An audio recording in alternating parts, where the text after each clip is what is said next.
Bleach Thousand Year Blood War is back and the stakes are higher than ever. The Uzumaki anime has collapsed already, which has to be a record of some kind. Bluebox might end up being one of the best modern rom-coms and the fall season is now fully underway. Welcome back to another episode of This Month in Anime. Remember this series? I clearly don't. Look, for what it's worth, I'm not proud of myself either. How long has it been? Jesus Christ. This video will almost entirely be about the ongoing fall season of anime. I received a ton of comments asking me to talk about a wide range of shows, mainly Bleach to be honest, but a few others as well. And that's exactly what I'll do. Make sure to subscribe. Oh, hell no, man. What the fuck? The Uzumaki anime. Oh boy. Let's talk about the first episode first. It looked great in my humble opinion. A classic Hiroshi Nagahama project. It was creative, it was very well animated, and it looked unique. You can rightfully point out the flaws in his approach, but you have to appreciate the ambition and creativity. I won't go through the episode in detail, mostly because I'll probably end up making an entire video about the show at some point, but long story short, it looked fantastic. The show used motion capture tech based on the fact that an entire motion capture unit was credited, and this technique added an extra layer of uncanniness to the whole thing. Now, normally something like that would be jarring and unnatural, but since it is a horror anime, I think it does the exact opposite. It complements the visuals. The first episode was wonderful, and on top of that, it managed to turn a lot of heads with how out there it was. It genuinely felt like the first good Junji Ito adaptation. I'm sorry, Takayuki Hirao, but then it all fell apart. Episode 2 was a mess of biblical proportions. Simply put,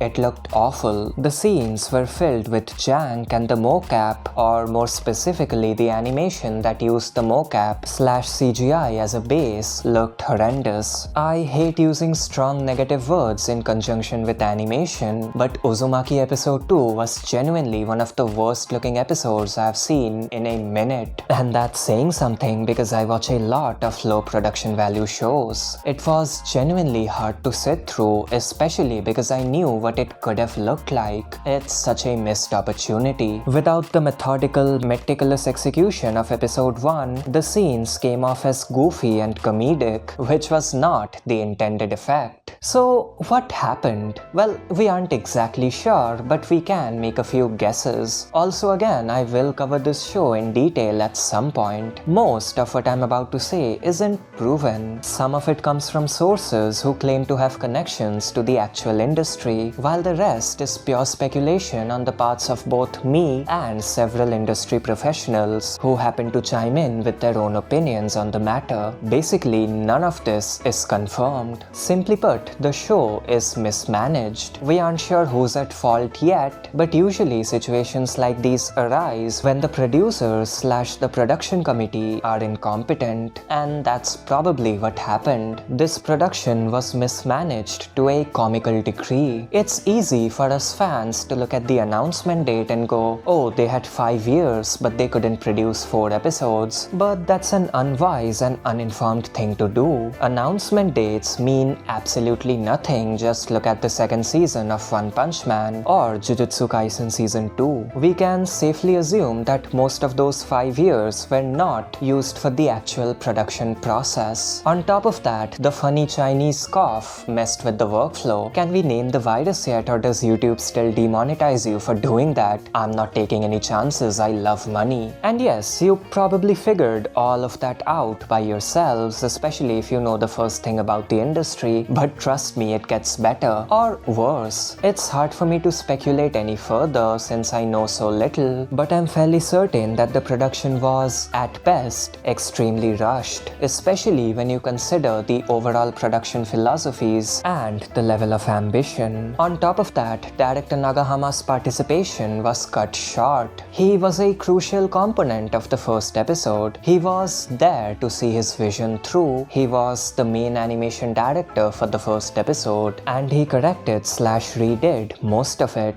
And ideally, he would have done the same thing for the remaining 3 episodes. But this approach probably into the already dwindling production schedule, and because of that, presumably, he wasn't allowed to work as an AD on episode 2. In fact, the episode was outsourced to a different studio, one based in China. Almost none of the animation directors who worked on episode 2 were Japanese. Nagahama was also removed from the core credits. Yuji Moriyama now seems to be the new series director. And yes, that is exactly as confusing as it sounds. Basically, it seems like the producers cared very little about Nagahama's artistic intent. Yes, they cared about the existence of a final product and not about the quality of the same, which adds up. This theory explains the bizarre staff lists and the constantly changing studio credits. When you opt for an ambitious and somewhat reckless approach and leave the execution of it up to a team that's not at all well equipped to handle it, and you remove the person whose directorial vision made this approach possible in the first place, you get Uzumaki episode 2. It's really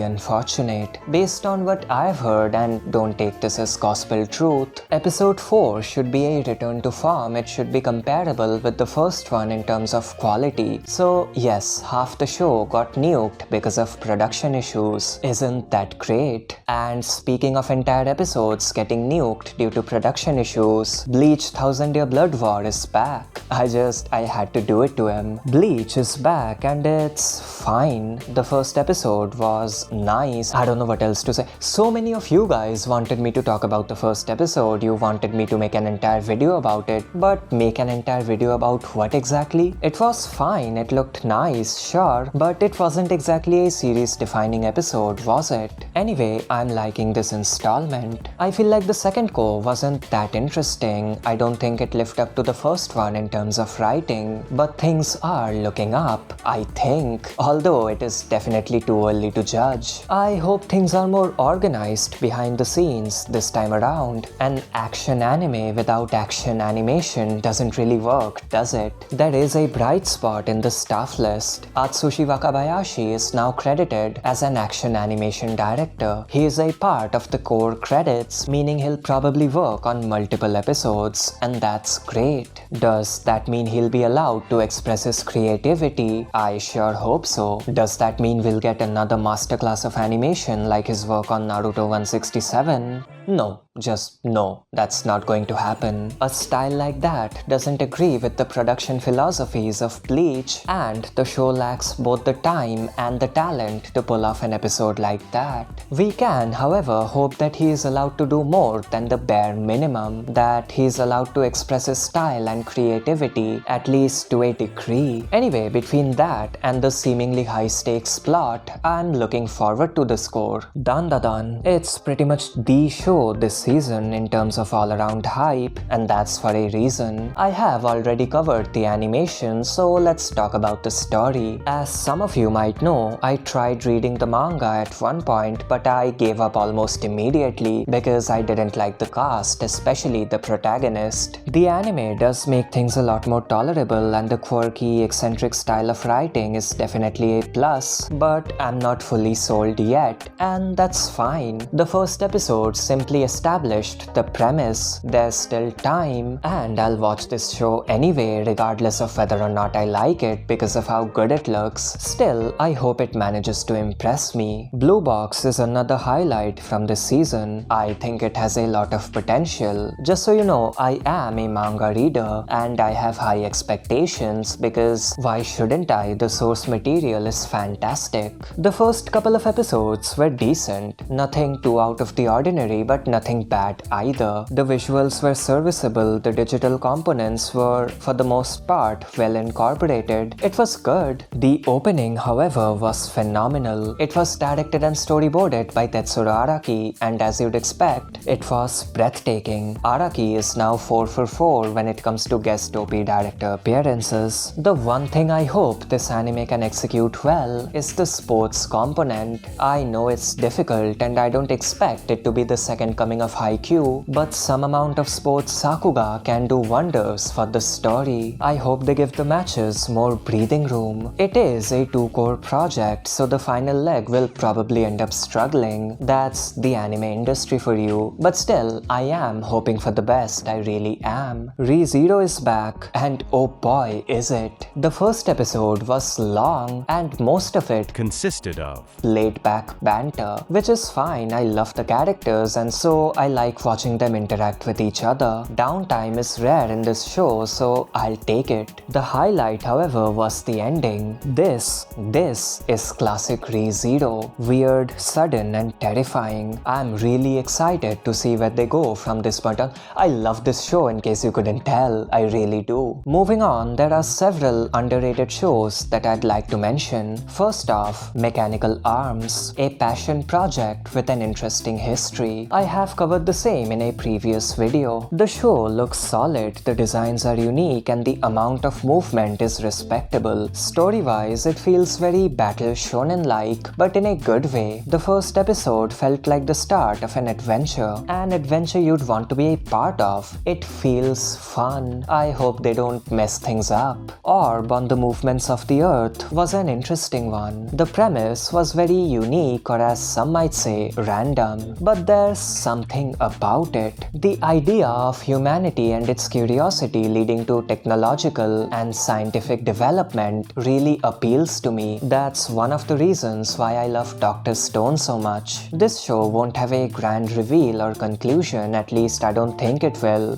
We know how gravity works, we know what the solar system looks like, so we know what the correct worldview is, and that's precisely why I'm excited to see how they introduce tension into the show. Also, that opening, it looked so good. It was directed and storyboarded by Toru Iwasawa and supervised by Reiko Nagasawa. It was such a high-level opening. The complexity of each shot, the amount of movement, it was so good. Overall, it's a promising title. Other fun shows include the 5th season of Danmachi, which featured a strong action sequence, which is promising. I don't think Kenichiro Aoki will do much this time around, because the 3rd season of a certain show exists, so I'm interested to see how the team makes up for him. You Are My Servant had a fantastic first episode. The direction was off the charts. Ayumu Watanabe was in charge, so no surprises there. I am a manga reader, and I think the team is doing an incredible job. I definitely recommend it. It's great up until the point where it gets weird. And that just about does it. No weekly highlights or random stuff sections this time around. Not much worth talking about, and the video is long enough already. That's about it. Liked the video? Check out this other bit of content on screen. Like and subscribe, and until next time.